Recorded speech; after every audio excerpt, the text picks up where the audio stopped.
అందరికీ హాయ్ అండి, welcome back to my channel. ముఖ్యంగా ఈ రోజు మన వీడియో వచ్చేసి పెన్షనర్లకు అయితే ఆంధ్రప్రదేశ్ ప్రభుత్వం ఒకైతే ఇవ్వడం జరుగుతుందండి. ఇందులో మనకి ఏంటంటే 75% పెన్షన్లు అయితే పోయే అవకాశం ఉందని చెప్పేసి ఉన్నత వర్గాల నుంచి అయితే సమాచారం అండి. దానికి సంబంధించి పూర్తి వివరాలు అయితే ఈ వీడియోలో నేను మీకు తెలియజేస్తాను. ఎవరైనా మన ఛానల్ ని కొత్తగా చూస్తున్నట్లయితే సబ్స్క్రైబ్ చేసుకోండి. వీడియో నచ్చినట్లయితే లైక్ చేయండి, షేర్ చేయండి. ఇంకా మీకు ఏమైనా డౌట్స్ ఉంటే కామెంట్ సెక్షన్ లో కామెంట్ చేయండి. ఆంధ్రప్రదేశ్ ప్రభుత్వం పెన్షన్ల అంశంపై అయితే ఎక్కువగా ఫోకస్ అయితే పెట్టిందండి. చాలా మంది అనర్హులు పెన్షన్ తీసుకుంటున్నారని గ్రహించింది.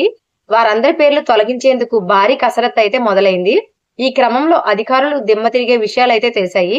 వారంతా కూడా ఈ వివరాలు తనిఖీ చేసిన తర్వాత చాలా వరకు షాక్ అయితే అయ్యారు. ఆ వివరాలు అయితే ఇలా ఉన్నాయండి.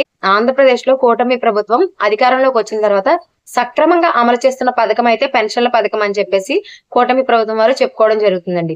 ప్రతి నెల తప్పనిసరిగా లబ్ధిదారులకైతే పెన్షన్ అయితే వస్తుంది. అయితే ఈ పెన్షన్లలో భారీగా అక్రమాలు జరుగుతున్నాయైతే అధికారులు అయితే గుర్తించడం జరిగింది. అనర్హులకు పెన్షన్ పొందుతున్నారని, చనిపోయిన వారికి సైతం పెన్షన్ వస్తుందనే అంశంపై కలకలం రేపింది. ఇప్పుడు ప్రభుత్వం ఈ అంశాలపై ఫోకస్ పెట్టింది.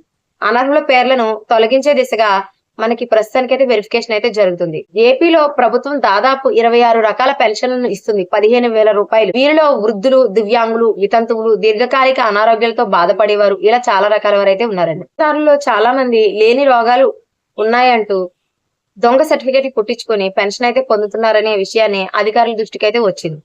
వారి పేర్లను తొలగిస్తున్నారు. అందువల్ల ఫిబ్రవరిలో చాలా మందికి అయితే పెన్షన్ కట్ అయిపోయే అవకాశాలు అయితే చాలా ఎక్కువగా ఉన్నాయండి. నిజానికి అనారోగ్యాలకు సంబంధించి ప్రతి 2 సంవత్సరాలకు ఒకసారి లబ్ధిదారులను పరిశీలిస్తారు. డిఎంహెచ్ఓ పెన్షన్లు ఉన్నాయి కదండి. ఈ రీ అసెస్మెంట్ లో దీర్ఘకాలిక వ్యాధి నుంచి కోలుకుంటే అలాంటి వారి పేరును లబ్ధిదారుల జాబితా నుంచి తొలగిస్తారు.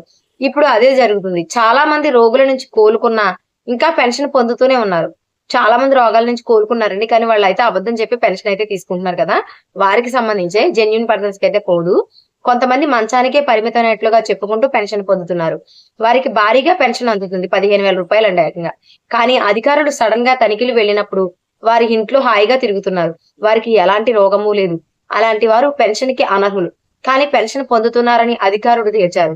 వారందరినీ లిస్ట్ నుంచి తొలగిస్తామని అంటున్నారు. అలాగే సీఎం చంద్రబాబు గారి ఆదేశాల ప్రకారమే ఇదంతా జరుగుతుంది. మార్చి 31 నాటికి అనర్హులందరినీ జాబితా నుంచి తొలగించాలని సీఎం చంద్రబాబు డిసెంబర్లోనే ఆదేశించిన విషయం అందరికీ తెలిసిందండి. ఏపీ ప్రభుత్వం జనవరి నెలలో 63,77,943 మందిని లబ్ధిదారులుగా ప్రకటించింది. ఇప్పటి వరకు 62,81,516 మందికి పెన్షన్ అయితే ఇచ్చారు. ఇంకా 6,427 మందికి పెన్షన్ ఇవ్వలేదు. ఈ నెల దగ్గర 60,000 మందికి అయితే పెన్షన్ అయితే రావట్లేదు.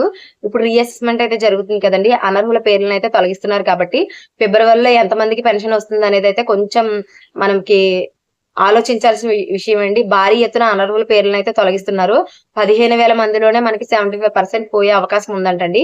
సో చాలా భారీ లిస్టే మనకి తయారైతే అవుతుందండి. పెన్షన్లు పోయే అవకాశం చాలా ఎక్కువ మందికే ఉంది.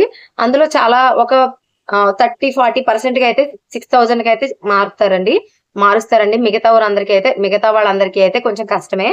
మీరేమనుకుంటున్నారో కామెంట్ సెక్షన్ లో తెలియజేయండి మీ అభిప్రాయాన్ని. Thanks for watching.